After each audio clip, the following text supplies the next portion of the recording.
రాష్ట్ర ప్రభుత్వం నిరుద్యోగులను మోసం చేసి అధికారంలోకి వచ్చి వారి న్యాయమైన డిమాండ్లను పరిష్కరించాలి.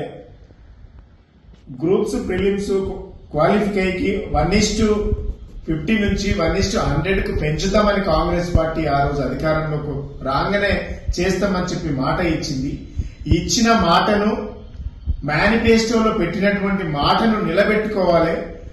మా జాబ్ క్యాలెండర్ ను రిలీజ్ చేయాలి, మాకు ఉద్యోగాల నోటిఫికేషన్ ఇవ్వాలి అని డిమాండ్స్ తోని గత కొద్ది రోజులుగా కాంగ్రెస్ పార్టీ అధికారంలోకి వచ్చిన నాటి నుంచి అనేక రకాలుగా విద్యార్థులు నిరుద్యోగులు ప్రయత్నం చేస్తా ఉన్నారు, నిరసన తెలిపేటువంటి ప్రయత్నం చేస్తా ఉన్నారు. ఇదే ఈ రోజు నిరసనలో భాగంగా ఇలా కాంగ్రెస్ పార్టీ 7 నెలలుగా నిరుద్యోగుల సమస్యలను పట్టించుకోలేదు.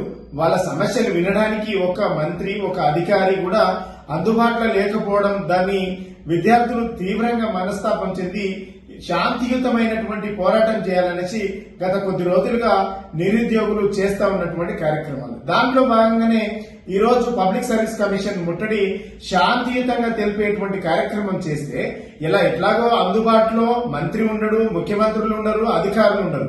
ఇలా పబ్లిక్ సర్వీస్ కమిషన్ చైర్మన్ కూడా అందుబాటులో ఉండరు. ఇలా మా సమస్యను పరిష్కరించుకోవడానికి ఎవరు కూడా దొరకడం లేదు. ఈ ప్రజాపాలన అనేసి నిరుద్యోగులు ఇలా శాంతియుతంగా పబ్లిక్ సర్వీస్ కమిషన్ ముట్టడిస్తే పోలీసులు ఎక్కడికక్కడ రాత్రి 12 గంటల నుంచే అందరినీ అమ్మాయిలను కూడా చూడకుండా ఎక్కడికక్కడ అరెస్టు చేయడాన్ని మేము తీవ్రంగా ఖండిస్తా ఉన్నాం. అరెస్టు చేసినటువంటి నిరుద్యోగులను అమ్మాయిలను వెంటనే విడిచిపెట్టాలి.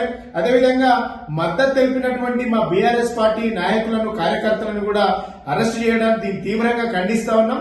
కాంగ్రెస్ పార్టీ అధికారంలోకి రావడానికి ముందు నిరుద్యోగులకు అనేక ఆశలు కల్పించి భ్రమలు కల్పించి ఎన్నికల్లో వాళ్ళను వాడుకొని ఇలా అధికారంలోకి వచ్చిన తర్వాత వాళ్ళను మోసం చేసి వాళ్ళను రోడ్డు మీద కీడ్చినటువంటి పార్టీ ప్రభుత్వం కాంగ్రెస్ ప్రభుత్వం.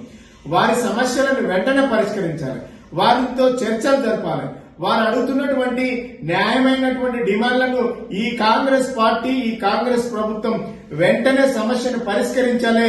లేదంటే వారికి మద్దతుగా వారు చేస్తున్నటువంటి న్యాయమైనటువంటి పోరాటానికి బీఆర్ఎస్ పార్టీ ఇప్పటికే మద్దతు తెలిపింది. భవిష్యత్తులో కార్యాచరణ మేము రూపొందిస్తాం, వారికి మద్దతుగా నిలబడతామని కూడా ఈ సందర్భంగా గుర్తు చేస్తాం. అసలైన తొలి వెలుగు. ఫాలో వాట్సాప్ @తొలి వెలుగు అఫీషియల్.